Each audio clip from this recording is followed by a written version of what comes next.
Thank you all for being here.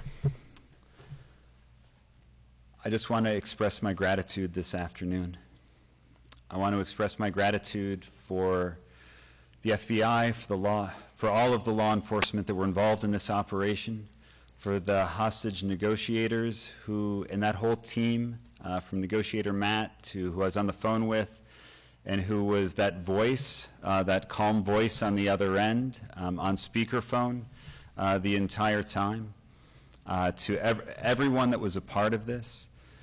I want to thank Chief Miller and the Colleyville PD because, and in addition to thanking Chief Miller, I also want to thank Mayor Richard because, as I was just telling him before we came in, because of, right, I've been around here for a while, and he was the first mayor to establish a ministerial alliance, an opportunity for clergy and city officials to come together and meet on a quarterly basis. We would get regular updates from police and fire, and so many updates about all the construction, right, Jerry?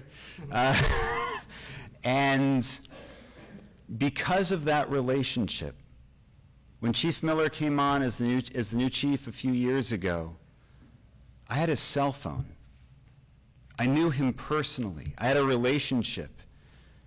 And so when I had the opportunity to text with him and communicate with him about our situation, I had that resource available in that moment. And so a huge thanks to Mayor Richard, a huge thanks to Chief Miller, a huge thanks to everyone who was involved. And along with that, again, we haven't done this enough, just to thank Mike Finfer, who's our current president. But before he was the president of Congregation Beth Israel, he was our house chair and our safety lead. And he was the one who really pushed us as a congregation and as a community to make sure that we had plans in place, to make sure that we had and we took advantage of the trainings that were offered to our community. So I stand up here before you with great gratitude just to be alive, with such appreciation for all of those small little details that add up to something that fortunately was pretty miraculous. And so with gratitude to God, with gratitude for all of those individual human efforts that allow us to be here today, I'm just overflowing with gratitude. And let me also just add one more thank you to all of the media who's been camped out here in Colleyville. Thank you for your time and your energy. I know this hasn't been easy for y'all either. And just with great love to Congregation Beth Israel, great love to the Jewish people, and great love for all of the support that we have received over this past week. It's truly, truly been overwhelming. Thank you.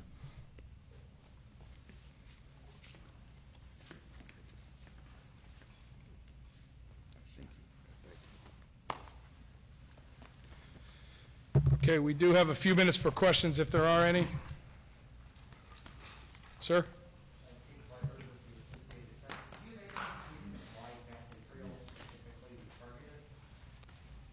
Is that question for me? Okay. Yeah, so the question, Jake, is why Beth Israel specifically was targeted. We do have information about that. I think what I'll say here is that we think that Akram was seeking the release of a convicted terrorist who is in federal prison. I didn't on Saturday night, and I don't intend now to give that person any further notoriety. But it was his belief that Congregation Beth Israel was the closest synagogue to where that prisoner was being housed at FMC Carswell. Sean. Thanks, sir. Can you talk about why the 60 or 70 folks from Colleyville came in? Certainly, you have an elite SWAT team right here in the Dallas FBI, as well as the surrounding agencies that are working with you. I could talk a little bit about that, Sean. So Sean's question is, why do we bring in the team from Washington? So, like I mentioned earlier, this was both a hate crime and an act of terror. We learned pretty early on that this was an active hostage situation. That team in Quantico is called the Hostage Rescue Team. They are the best team in the country, maybe in the world, in conducting what is the most dangerous law enforcement activity that exists, which is a hostage rescue. Dangerous both to operators and to hostages for obvious reasons. So we made a decision very early in the day, almost immediately after being notified that we had an active hostage situation, to engage with our critical incident response group, let them know what we had, ask them for help, and then they determined that they needed to send 2 full teams down here. How long did it take them to get here from your first call? From first call, about 6 hours they were here. They were ready to rock in 6 hours. They were on the ground here in shorter time than that, but it was a quick mobilization. I think it kind of demonstrates the ability of my organization that when there is a crisis, we can mobilize resources and get them halfway across the country relatively quickly. Sir. You mentioned how the escape coincided with your forced entry plans. Yes. So did you know that the rabbi and the other hostages were going to come out? I mean, was there any kind of communication or timing about this? Was it just a complete coincidence? Or what can you say about that? I would not say it was a complete coincidence. What I would say is that we felt like we had pretty good situational awareness from my position with the negotiators and the other, awareness tools that we were employing. The hostages had even better situational awareness than we did because they were inside of there. And I think we both kind of realized around the same time that it's time to go. And I authorized the teams to go, and Rabbi Charlie authorized himself and his hostages to get out. And I think that's how it worked. Sir. In looking into the suspect's past, has it put anybody else on your radar, whether here or elsewhere, and if or if not, what do you need from the public as far as that's concerned? That's a great question. Thank you for asking that. The question is whether or not other people are on our radar and what do we need from the public. So right now we have gotten great support from the public. We don't have a specific call to action for the public. We feel like the 15 or 16 days that he spent here in the United States, we have made good progress on identifying his movements and his associations and people with whom he came in contact with. As far as his activity prior to coming here, outside of the scope of the continental United States, we are working closely with international partners, and I'm not going to comment on the work that we're doing in their countries, but we are getting great support, particularly from the UK. Great lines of communication, and the coordination and collaboration is as good as it can be. So I expect that, we'll be learning those types of details, and we are learning those types of details currently. Sean? What's that, Sean? I'm sorry. Oh, the question is, have we detained anyone locally? We have not detained anyone else locally here in this investigation right now. Jake? Where and how did Akram acquire the gun? So right now in our investigation, that's a primary gap that we are working to fill. We are actively focused on that piece of the investigation, and hopefully in the near future we'll have more information that we can release about that. Thanks, Jake. Sir.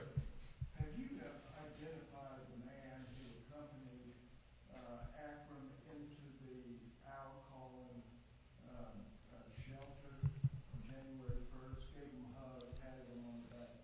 Do you know who that person is, and you feel he's involved in this at all? So we believe that we have identified all the people that Akram had contact with or interacted with in this area. And that's really, I really am not in a position that could, we still have an ongoing investigation, particularly as it relates to other people. So I can answer the first part of your question that we have identified that person, yes. Do you consider any of those people accomplices that you've identified? At this point, the question is, do we consider them accomplices? At this point, all I'm prepared to say is that we have identified them. Yep. Do you believe that Akram was about to possibly kill a hostage at that point? I mean, what was his mindset, and how concerned were you that something terrible was about to happen? What I can say is, and I, if Rabbi Charlie wants to comment on this as well too. So my perception of the events were that what I was perceiving and what my leadership team and the negotiators were perceiving was that the situation had gone from bad to significantly worse, and that it was time to take action. And I think that, I don't know if Rabbi, Charlie, if you want to. Yeah. I can honestly tell you that before this, like as things were getting bad, it was really bad. I was absolutely in fear of my life. I was kind of wondering, like, okay, FBI, like, that's, but of course we had no idea. We had no idea. And he went from extremely agitated with the negotiator to all of a sudden very calm like he was earlier in the day, just asking me for juice. And I was highly, highly concerned in that moment. And yet, fortunately, that gave us the opportunity, right, when we had liquid in his hand, right? So that was part of the opportunity that we took advantage of. So. Rabbi, are you still there? Yes. You, in your statement just now, you had said when it got to that point at the end, you became very, very fearful for your life. Yes. Having not been in that situation, I would assume from the very beginning you would be very, very fearful for your life. Can you kind of go through the emotions you and the other individuals with you kind of went through that day as it started and progressed through the day? I mean, that was a long time to be in such a stressful environment. I would just say that we were fearful the whole time, right? It's hard not to be with someone with a gun in their hand, kind of pointing it at you the whole time. The first, hour or so, hour and a half, was extremely, extremely upsetting, extremely terrifying, and there was a long period of calm conversation. Of again, once he was talking with us. He wasn't yelling at us, and we were able to have conversation. He was certainly right. We were constantly looking, right? We were constantly looking for an opportunity to leave, and it was very, very hard to find an opportunity where we all could leave. Right? That was kind of something in all of our minds. Right? None of us could imagine one person going and leaving the others behind. And so it took a very long time, and we were very fortunate in many ways, right? And when the opportunity presented itself, we were able to take advantage of it. But it was pretty on edge all day.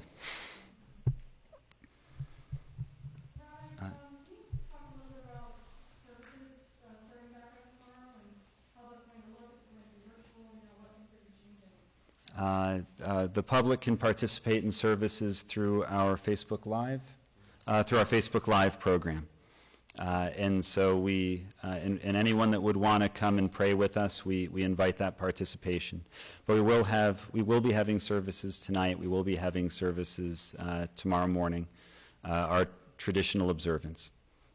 Any message for the Jewish community this Shabbat? The message for the Jewish community this Shabbat, more than anything else, is as best we can. I want to encourage everyone to have a Shabbat Shalom, a Sabbath of peace. God willing, we're able to find a sense of wholeness with our families, with our communities, and that is that sense of peace that comes with every Sabbath, each and every week, and that's our opportunity to help make Shabbat a day of holiness. To make it a unique day out of the entire week. And we all desperately need that sense of peace. And I would extend that not only to the Jewish community, I would extend that to all communities. This question is for the special agent in charge. Can you take us back to the moment where you had to make that critical decision to send your officers in? Can you take us back to that moment, what you were thinking, what you were feeling? So what I'll say is that I felt I felt like I had good situational awareness because I had help from, we had help from inside the synagogue. We had a great negotiation team that I highlighted earlier that gave us really good visibility into what was happening. We believed, we had a good idea of the condition of all the hostages and the mindset of the hostage taker.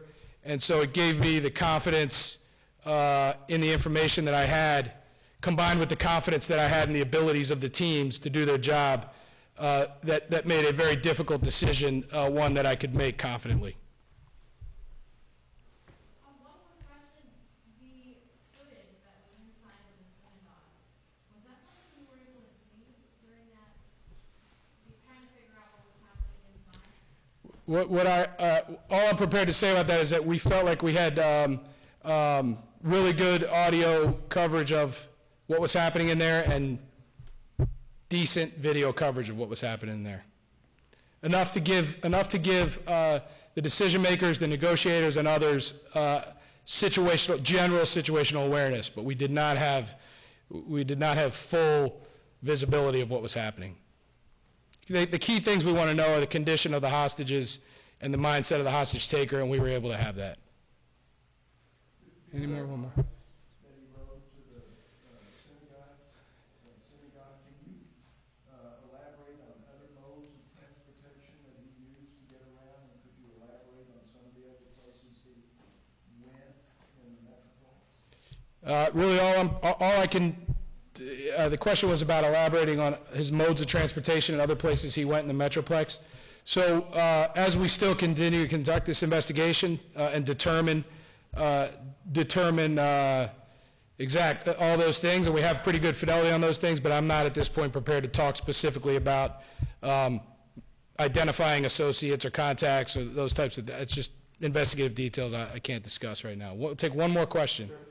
Sir, relative to his motive, I mean, is it your belief that when he got on a plane in London, that was his goal from all along to do what he ended up doing? Or along the trip somewhere, did he decide to do this?